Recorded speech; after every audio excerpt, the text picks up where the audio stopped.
Hello everyone, welcome back to the channel. Today I want to share a thoughtful review and explanation of Russians rise up. Mass protests demand Putin's resignation.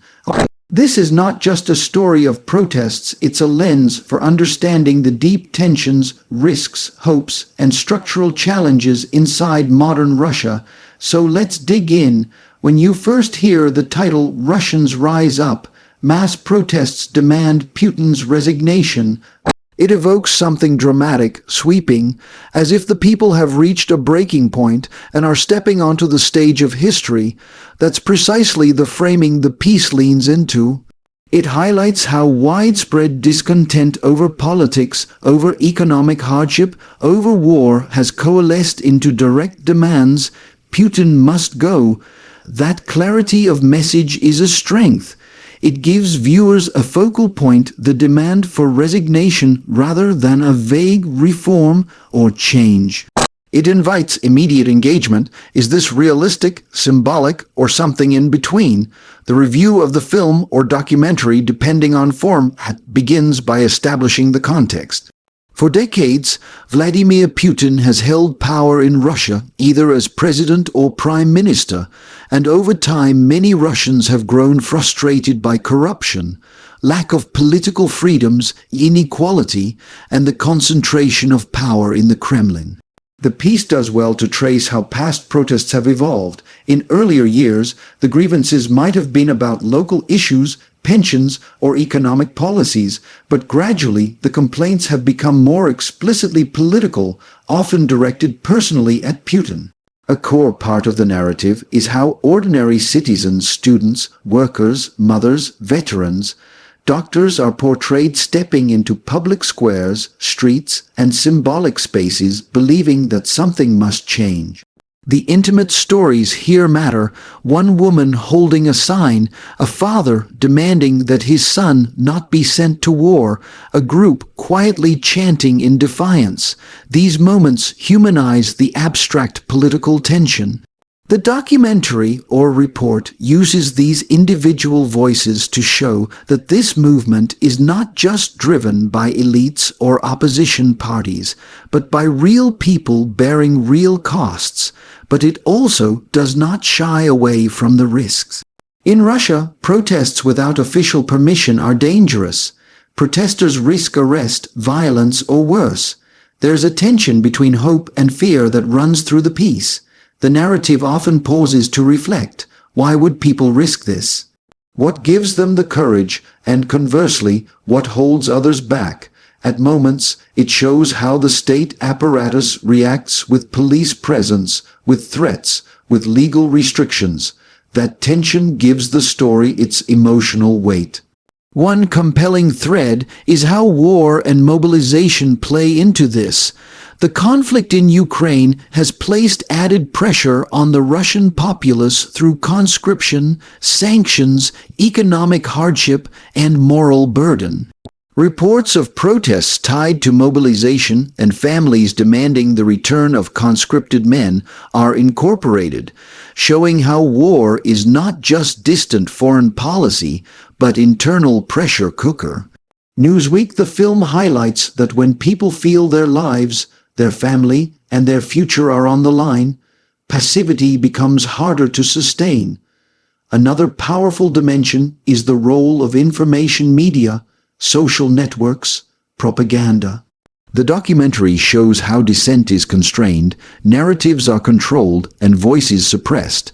It underscores how people are sometimes deterred by fear, surveillance, or lack of access. It points out that in a tightly managed media environment, independent documentation, videos from protesters, underground reporting becomes critical. The piece invites us to reflect. To protest is to fight not only physical repression, but narrative control. That leads to one of the central tensions: symbolism vs. material change. The demand, resign, is symbolic. It assumes that Putin stepping down would open space for real reforms, new leadership, political freedom. But it is equally possible that a change of face may not alter entrenched systems, elites, security services, censorship, power networks. The documentary doesn't just accept the demand as sufficient.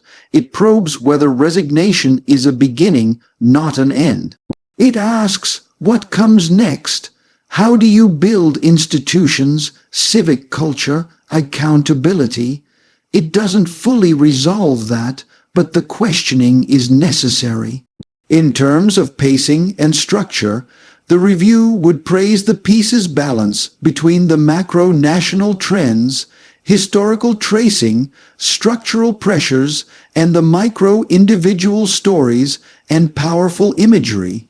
It links current protests to earlier protests in Russia, for example, the 2017-2018 anti-corruption protests or the pension reform protests of 2018, or even long-standing movements for civic rights.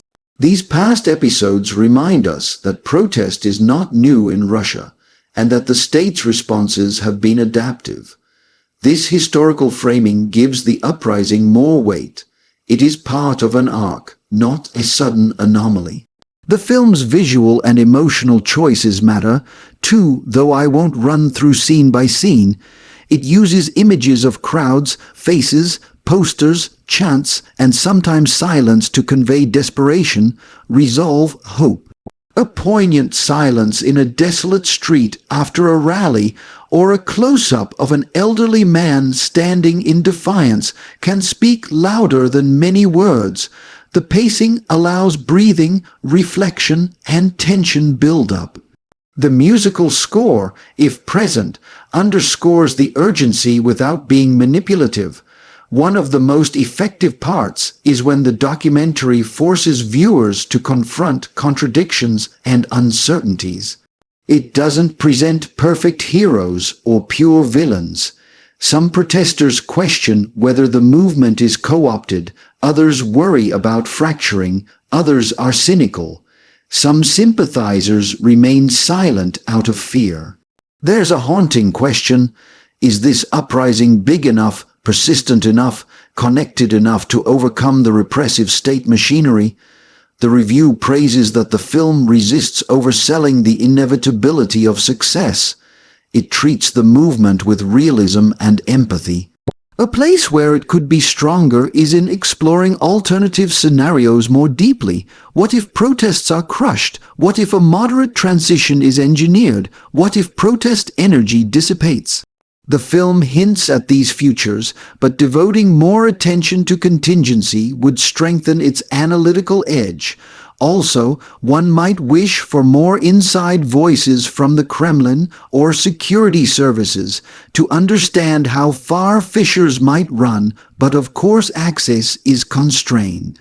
Another important critique: the review must note that protest presence in isolated cities or regions far from Moscow can signal cracks in the center's control. Sometimes these outlying regions become testing grounds for resistance.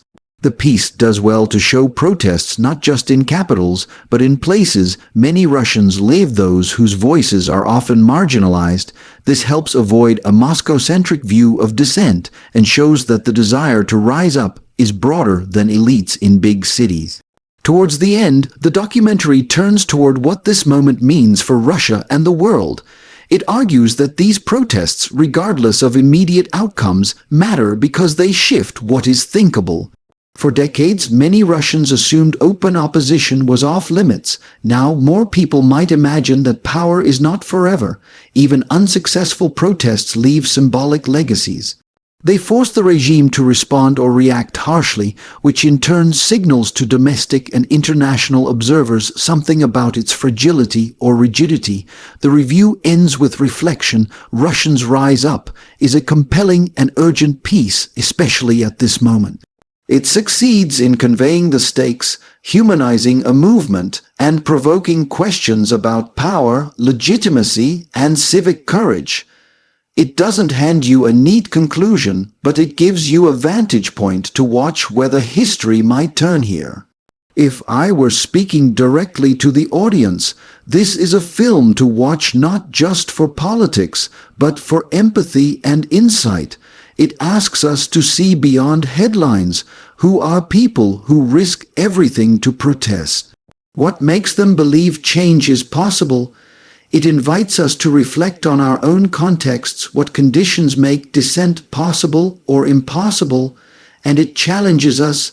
How do movements turn momentum into durable institutions?